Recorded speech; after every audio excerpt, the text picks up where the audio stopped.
Hi, ఎలా ఉన్నారు? అందరూ బాగున్నారా? ఇవాళ మనం ఆకుకూర పప్పు మామిడికాయ వేసుకొని చేసుకుందాం. చాలా రుచిగా ఉంటుంది ఇది. దానికి కావలసిన పదార్థాలు: 5 పచ్చిమిర్చి తీసుకొని కట్ చేసుకున్నాను.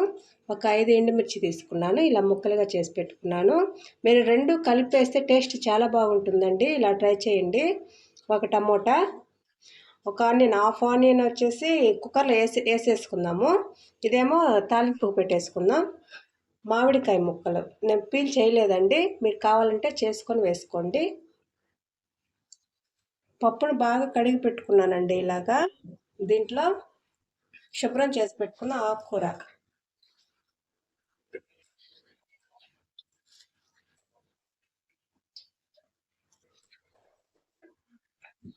కట్ చేసి పెట్టుకుని ఉన్నాం కదా, పచ్చిమిర్చి, టమోటా, ఆనియన్ అన్నీ వేసేసుకోండి. చాలా ఈజీగా అయిపోతుందండి, కుక్కర్లో చేసుకోండి. పసుపు,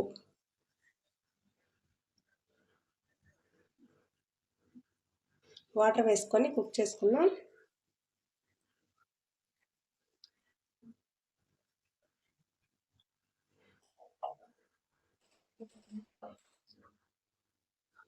స్టవ్ ఆన్ చేసేసుకొని కుక్కర్ గ్యాస్ మీద పెట్టేసుకొని ఒక 4 విజిల్ వచ్చేంత వరకు వెయిట్ చేయండి. చూడండి, 4 విజిల్స్ వచ్చాయి కదా. ఇప్పుడు మనం స్టవ్ ఆఫ్ చేసుకొని, చూడండి ఆవరంతా పోయింది కదా. ఇప్పుడు మూత తీసి చూసుకుందాం. చూడండి బాగా ఉడికిపోయింది కదా. ఇప్పుడు ముద్దకని తీసుకొని దీన్ని నలుపుకుందాం.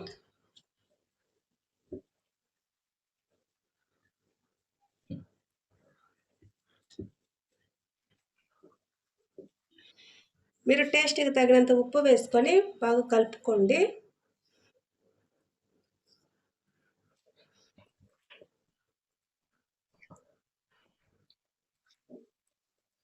ఇలా బాగా కలుపుకున్నాం కదా, దీనిని పక్కన పెట్టేసుకోండి. ఇప్పుడు మనం తాలింపు పెట్టుకుందాం. స్టవ్ ఆన్ చేసుకొని ఒక కడాయి పెట్టుకొని దాంట్లో కొంచెం ఆయిల్ వేసుకోండి. ఆయిల్ హీట్ అయిన తర్వాత కొంచెం జీలకర్ర, కొంచెం ఆవాలు వేసుకోండి, కొంచెం తెల్లగడ్డ,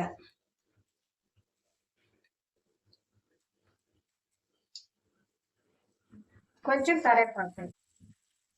కరివేపాకు ఫ్రై అయింది కదా. దీంట్లో ఒక ఎండుమిర్చి, కట్ చేసి పెట్టుకున్న ఆనియన్ వేసి ఫ్రై చేసుకోండి.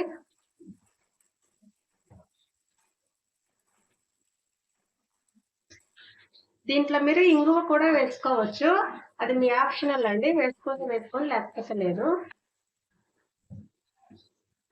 పోపు బాగా ఫ్రై అయింది కదా, స్టవ్ ఆఫ్ చేసుకొని దీన్ని పప్పులో వేసి కలుపుకుందాం.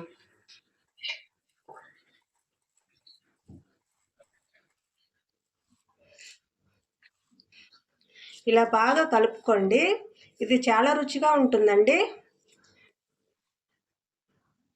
కారకారంగా పుల్లగా ఆకుకూర పప్పు రెడీ. మీరు కూడా ఇలాగే ట్రై చేసి టేస్ట్ చేసి ఎలా ఉందో మా కామెంట్ బాక్స్లో తెలియచేయండి. ఇలాంటి మరిన్ని వంటల కోసం మా ఛానల్ని లైక్, షేర్, సబ్స్క్రైబ్ చేసుకోండి. Thank you.